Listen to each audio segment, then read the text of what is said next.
Il n'a pas épargné son propre Fils, mais il l'a livré pour nous tous. Frères et sœurs, depuis un an, nos modes de vie sont chamboulés. Comparant notre situation actuelle à celle des apôtres pris dans la tourmente sur le lac de Tibériade, le pape François constate que nous avons été pris au dépourvu par une tempête inattendue et furieuse. C'est peu dire, comparé à celle qu'a dû connaître Abraham quand Dieu lui demanda de sacrifier son fils Isaac. Isaac, le don inespéré de sa vieillesse, la promesse qui faisait rire Sarah. Sitôt donné, sitôt repris. Un sommet de cruauté barbare. Horrible cette histoire d'égorgement sacrificiel du premier-né mâle, en totale contradiction avec la voix de Jérémie, inspirée par le Seigneur, qui s'opposera à ce crime au prix de sa vie. En contradiction avec le psaume 115 de ce dimanche, il en coûte au Seigneur de voir mourir les siens. Le sacrifice d'Abraham, le sacrifice d'Isaac, serait-il une impasse pour la foi? Pour le raisonnement, une aporie?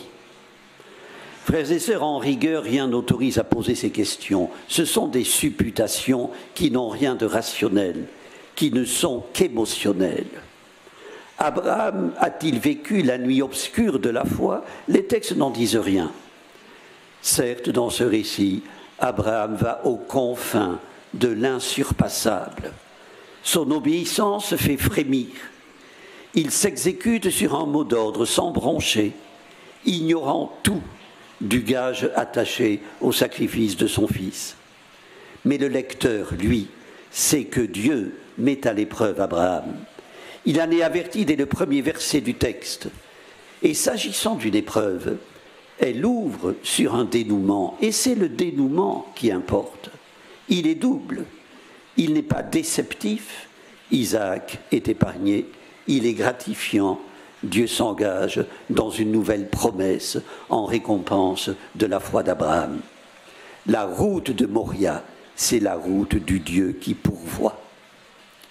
Frères et sœurs, auprès de ses disciples, Jésus a vécu nombre d'épreuves avant de connaître celle de la croix. L'image qu'il présente de lui-même et de Dieu, celle de la semence qui doit mourir en terre pour porter du fruit, est pour ses disciples insupportable.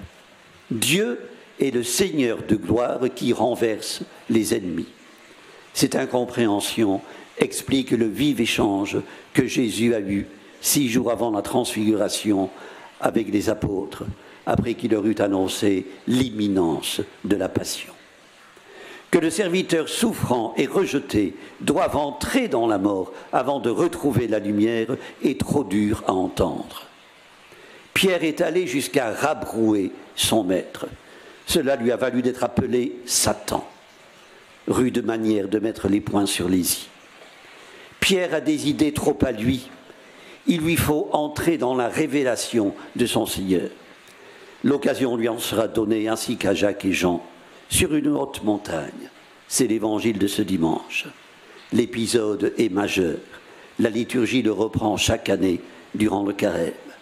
C'est un moment d'exception, une théophanie, un hors-temps du drame enclenché après le baptême dans le Jourdain. Un intermède, si l'on peut dire, dans le cours du récit.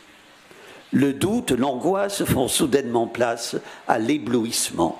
Moïse et Élie, la loi et les prophètes réunis sont les grands témoins. Le Messie est là. Chez les disciples, la frayeur l'emporte. Pierre propose de dresser 3 tentes, une proposition à sa mesure. Marc, toutefois, consent à ne pas charger Pierre seulement. Ils ne savaient que dire tant leur frayeur était grande, écrit-il, subtil et charitable effet du passage du singulier au pluriel. Il associe les 3 apôtres dans une même panique. L'éblouissement passé, la frayeur aussi, les 3 disciples redescendent dans la plaine. C'est alors que Jésus les somme de ne rien dire de ce qu'ils ont vu. À la différence du possédé de la synagogue de Capharnaüm et du lépreux, ils se tairont, mais sans comprendre. Tous trois s'abandonneront au sommeil alors que Jésus entrera à Nagodie. Tout s'éclairera après la résurrection et la Pentecôte. Paul le rappelle, le Dieu qui a épargné Isaac n'a pas épargné son propre fils, mais cette fois, le sacrifice est gagé, c'est le salut. Frères et sœurs, avec Abraham, nous étions aux confins de l'insurpassable. Avec le sacrifice de Jésus, nous sommes au-delà de l'insurpassable. Telle doit être notre foi et notre espérance. Comment, ajoute Paul, celui qui a livré son Fils pour nous tous, pourrait-il avec lui ne pas nous donner tout?